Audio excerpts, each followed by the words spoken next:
Hey, True Believers, Englentine here with a review of Man of Steel number 2 and 3. Yeah, I missed last week, so I figure I'll put them together and ignore the thumbnail with all three of them. I just thought it was cool that the covers go together to make like a poster here. So anyway, let's get into Man of Steel number 2, which is possibly the most misleading and really kind of boring cover. I mean, look at this. One, this scene is not in the movie, and two, or in the comic book, and two, yeah, it's kind of dull, because it's not really Pa Kent or Ma Kent. You can't really tell that's who it is. So, the book opens, and you have a couple of people, Ganthet or whoever the Guardian is, they're arguing, wait a second, Krypton is destroyed. You're not going to tell me you don't know about this. And come to find out that, yeah, that big guy, he destroyed Krypton. And the Guardian knew about it. So here's the thing. You may notice I'm not using names. I'm not going, oh, and this guy named this and this and this, and they begat, blah, blah, blah, yada, yada. I'm not doing that because that's not really Brian Michael Bendis' storytelling. Now, everybody told me after I gave the first issue a good review, oh, just wait. He always starts off strong, and then he peters off, and then it gets kind of bad. Then it gets weird, and he starts adding in the politics, and it's the identity this and politics that, and it gets a little bad. He always starts off strong. Now, and I'm the guy who always points to the one book, Ultimate Spider-Man, saying, yeah, but those first 100 issues. But the thing is if you want to say this book is bad, yeah, I'm not going to argue with you. I'm not just because, you know, we'd be two people just butting heads or anything like that. It's just I can understand it. I think it's entertaining. But I just realized that there needed to be no issue number 2. There's nothing in this issue that was not conveyed to you in issue number 1 and then will be in issue number 3. There's no real new information. There's nothing passed on. Seriously, it's this issue number 2 is the most useless issue of the story. I can't imagine anything being more useless without just having page after page of Superman sitting on a couch eating cereal and watching Captain Kangaroo, or yeah, I'm sorry, I'm stuck in the 70s. Or some sort of bizarre TV show. There's nothing of any weight in this particular issue. I wish I could say. It's like, okay, well, let's give a page. We need to talk about Perry White and the Daily Planet. Something's happening. So we're going to pay 2 pages to that. Oh, and don't forget, we are setting up some sort of mystery. Something happened to Lois and John. Let's make sure we have that happen. Okay, we need 1 or 2 pages dedicated to that. Oh, yeah, okay, we do have to have an action scene, so we're going to have him do something. There's going to be a little humor to it because we need some humor in the book. Okay, here we go. Oh, don't forget the guy who says he destroyed Krypton. He's coming for Superman, and we need to touch upon him in some way, shape, or form. And there you go. Wash, rinse, repeat. And that's what happened in the first issue. It's what's happening in the second issue. No new information is conveyed. Nothing is... It's just a little bit of progression. This is the ultimate writing for the trades. Oh, and I also forgot. There's some sort of fire, some arsonists going around in Metropolis. And we're not... Like I said, there's no real new information. There's some arsonists. Something happens with John and Kid. But what it is, it's like watching a book in slow motion while somebody is doing something amusing. And now, I enjoy it. I think it's still a fun book. It has not yet reached just to unreadability. Not illegibility, but, you know, like, it's not that bad. But I can understand if somebody reads this and says, this is so shallow, I don't want a part of it. I'm done with it. By the way, I got really excited when I saw Ambush Bug. I thought, holy fuck, if Brian Michael Bendis brings back the Ambush Bug, I am all over this. This book is an A+, and I will sing its praises. Unfortunately, not.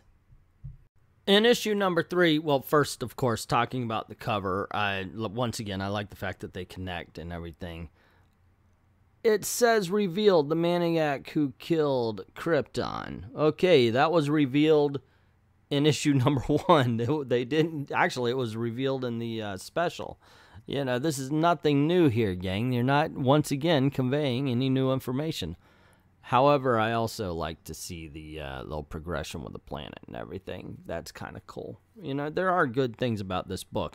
Sounds like I'm bitching and complaining because I'm bitching and complaining, but it's not like a complete and total loss. This isn't exactly something that, you know, is useless. Not to me. Once again, I understand if you don't like this book, and I'm that's not just a concession. It's like, oh, yeah, I understand. No, there are arguments to be made that this is not a good book. Once again, I have to go with one. They are retro. They're well, what is that? Retconning the destruction of Krypton. Now, this is a big deal. Krypton's been destroyed for decades and decades and decades, and pretty much it was just an unstable planet. And it was pointed out. It was pointed out in issue number 2, as a matter of fact. Well, I watched this planet and this planet and this planet, and none of them just randomly blow up. So something must have happened. Yeah. So maybe that's the whole basis of this. Why did Krypton just blow up? You know. That's what Brian Michael Bendis decided to ask, and that's what he's going to answer. Okay, so big guy here breaks into the Fortress of Solitude. And, of course, they see him as a threat, and he has to fight off everything. This warns Superman and even Supergirl, and they rush to the Fortress of Solitude to check it out. And Superman, for some reason, gets a feeling that, oh my gosh, what's going on? I can't believe this. And he's telling everybody to set your affairs. He knows something big is going to happen. So that's basically the premise. But once again, you have to touch upon the fires. Why are there fires being set around Metropolis? Are we to believe that this is the big guy trying to draw him out? Why would he do something so subtle? Or is it, as I expect, just a setup for a coming story? Or is this just a reason to get Superman with the fire chief, who is a woman, and to make people think that he's going to go with someone else? So let me put those fears to rest. John and Lois, they were not divorced. Something happened to them, and that's one of the mysteries.